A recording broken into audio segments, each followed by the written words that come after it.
Okay, I said.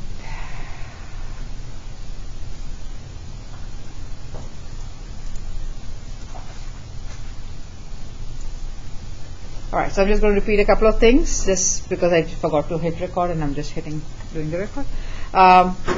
So rational functions are basically polynomials in the numerator and the denominator, so it's always in the form of p over x over q over x, and where p and q are polynomials and q is a polynomial that cannot be equal to 0. So basically, so when you ask for domain of a rational function, it's all real numbers. Remember, like just like your linear and quadratic and everything, it's all real numbers because all those functions grow in both directions of x-axis infinitely. So it's all real numbers, except there is a restriction for rational functions because the denominator cannot be equals to 0. So except where denominator is equal to 0. Okay, so now let's look at some of the examples. Find the domain of each rational function. So let's look at A. So look at what I have given on under the domain. So what will you say without my help, without me telling you anything? What do you think you'll say for the domain of the first one, this R of x, the A? So it's going to be all real numbers, right? Except what? Go ahead, Max. -1, exactly. So how did she find out it's -1? Basically, you want to say that x plus 1 cannot be equal to 0, which means what? You're basically solving for x. So therefore, x cannot be equal to. It's like solving for x, right? Except it's not equal to. Not equal to is the same thing. Or you can say x plus 1 equals to 0. You get x equals to -1, and then you're going to say x cannot be equal to -1. So basically, that becomes your restriction. So it's all real numbers, except x cannot be equal to -1, and this is the work for that. Okay, can we all look at B again without my help and see if you can answer that for me? I'll just give you one hint. There are two restrictions.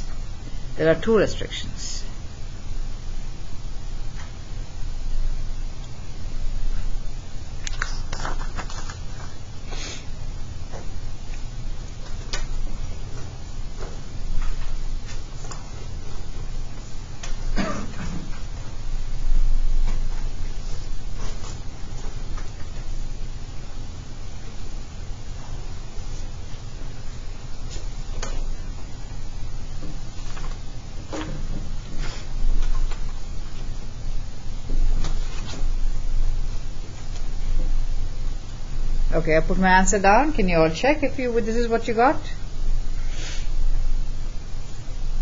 Everybody okay? Yeah. So basically, you're solving for x. So as I said, it's not that complicated. You're basically looking at the denominator, solving for x. So you're going to say, except it's cannot be equal to those values. It cannot be equal to those values.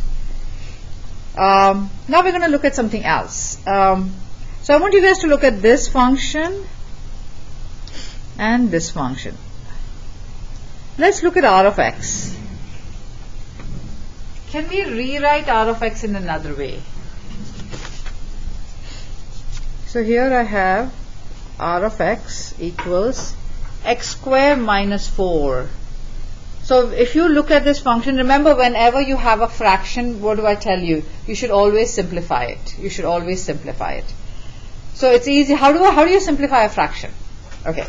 Then let's take a number. Let's take, I don't know, some number, 8 over 2. How did you get this as 4 over 1? Because they're both factors of 2. So this is going to be 4 multiplied by 2. So you're literally factoring it. This is just 2. Right? You write down the factors, you strike out the common factors. You do that for fractions. That's how you simplify. Except we do it a little more intuitively. We do it in our head. But that's what it pretty much basically means. You're finding what it's a multiple of, common multiple, and then cancelling out the factors. What would you do here? You would do the same thing. What are the factors of x square minus 4? Jay, go ahead. Perfect. Difference of square, correct? So x plus 2, x minus 2 over x minus 2. Can I simplify this?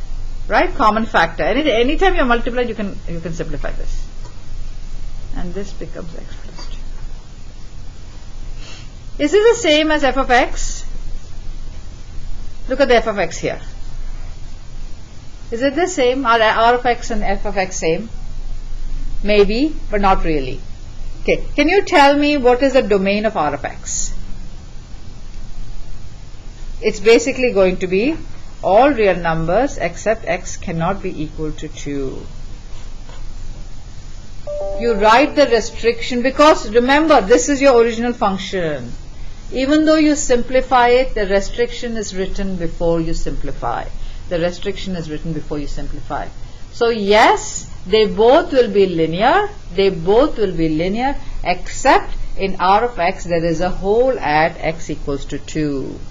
So this is where we start talking about holes and asymptotes. So it will literally look like this. R of x will look like this. So what is the equation for what is the equation? X plus 2, right? So my y-intercept is at 2. My slope is 1. So it's basically going to look like this. Hopefully the slope is 1. But I missed something. At x equals to 2, 1, 2, there will actually be a hole. So you will see a hole in your graph, which you will not see in this. This will straight up look like there will not be a hole, whereas this will have a hole. Sorry, you can't see it. This one doesn't have a hole, this will have a hole. So the difference is that you write your restrictions before you simplify the factors. Before you cross out the factors, you write your restriction. That's important. I feel sometimes students forget that in the whole thing, but I want you to remember that. You will simplify. You write the restrictions and then you simplify. Alright. So hopefully that's clear. Let me take this off. So compare the two fractions. This is domain is all real numbers. X cannot be equal to 2. This is cannot be equal to what? 2? Yes. And this is all real numbers. Okay, so that's why we differ. Though they will both be exactly the same thing. They both will be exactly the same thing. Does anybody have questions till here? I'm going to let you guys finish writing it. Give you guys 30 seconds. Yeah, sure.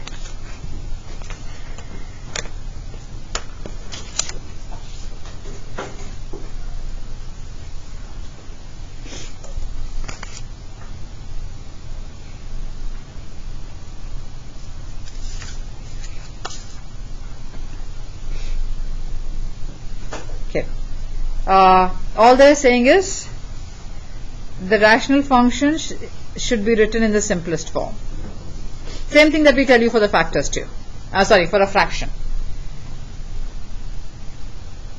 Same thing that I tell you for a fraction, it's the same thing here. It should polynomial, a rational function should always be written in the simplest form. That means you're going to factor, see if you can know the fact. I want to talk about one thing. I feel students sometimes get confused with this.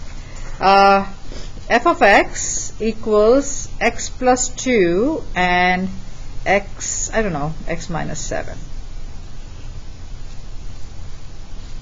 Can I cross this out?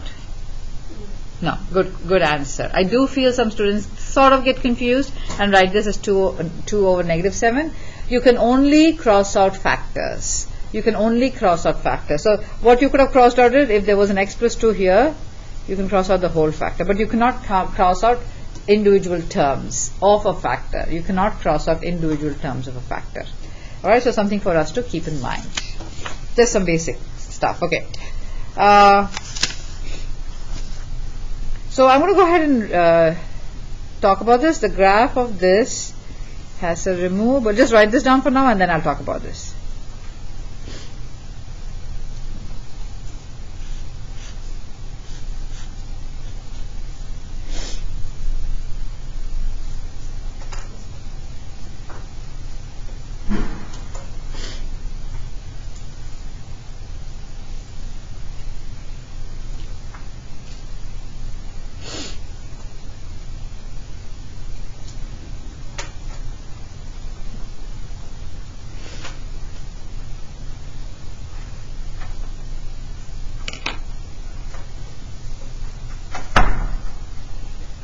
And then I want to write down this also.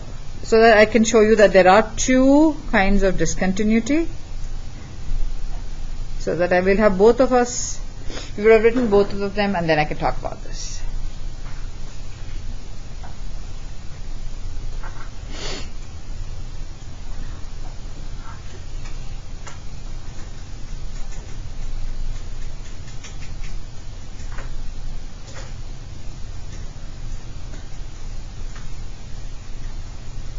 Alright, so I'll talk about it. So basically what we're saying is there are two kinds of discontinuity. So remember I showed you this graph, and I said for this particular graph there is a hole here. That means my graph goes on forever from here, keeps going, keeps going, keeps going, and then there's a discontinuity. The hole is a discontinuity. The value does not exist at that particular spot, and then it keeps on going. So there is a discontinuity. There is a discontinuity, and this kind of discontinuity is called as a hole. But this is not the only kind of discontinuity. The other kind of discontinuity is your vertical asymptote. You have been sort of exposed to vertical asymptotes before, I'm assuming, because we've all done rational functions, logarithmic functions, exponential functions. They all have asymptotes. Asymptotes are lines. Vertical asymptotes are vertical lines where the graph will go really close to but not touch it. That means the value does not exist at that particular spot. So there are two kinds of discontinuity. The one we just saw is called as a removable discontinuity, which is literally a hole. So I'm going to go ahead and write this as put it in brackets and call it a hole. A removable discontinuity is literally physically a hole in your graph, because it's literally you put an open circle. Open circle means the graph doesn't exist at that point.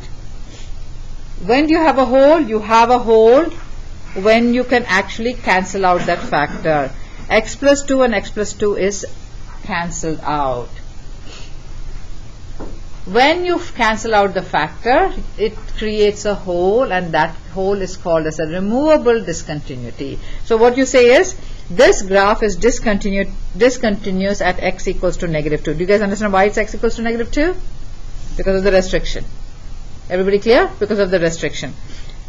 One of the easy way to remember, it gives you an explanation of what a removable discontinuity is. It says because you can make the graph continuous. Okay, all that's good, but I think the easier way to remember is a removable discontinuity is when you can actually remove the factors. When you can cross out the factors, remove the factors, it becomes a removable discontinuity. We'll see the other kind where you don't remove the factors but you still have a discontinuity. That's called non-removable, like in this example. Okay, so we are looking at this this rational function. In this rational function, are you cancelling out any factor? No, right? You're not. But is there a discontinuity? X cannot be equal to 2. Correct? X cannot be equal to positive 2. Everybody agrees with me? Okay, are we all lost a little bit? Can everybody see that in this h of x, this polynomial function, okay, let's step back. What is the domain of this polynomial function? Not polynomial, sorry, rational function. Sorry? Did you say? Okay. I know, Madison, you had your hand up. Anybody else did anybody have an answer? All real numbers except? X cannot be equal to 2. Correct. X cannot be equal to 2, so it's all real number. So that which basically means it's discontinuous at x equals to 2. But it's not a whole. It's not a whole. It is an asymptote. It is an asymptote because it's basically for x equals to 2, you're not cancelling out a factor, and when we actually graph it, you'll see. So when it is non-removable, it is a vertical asymptote. Asymptote.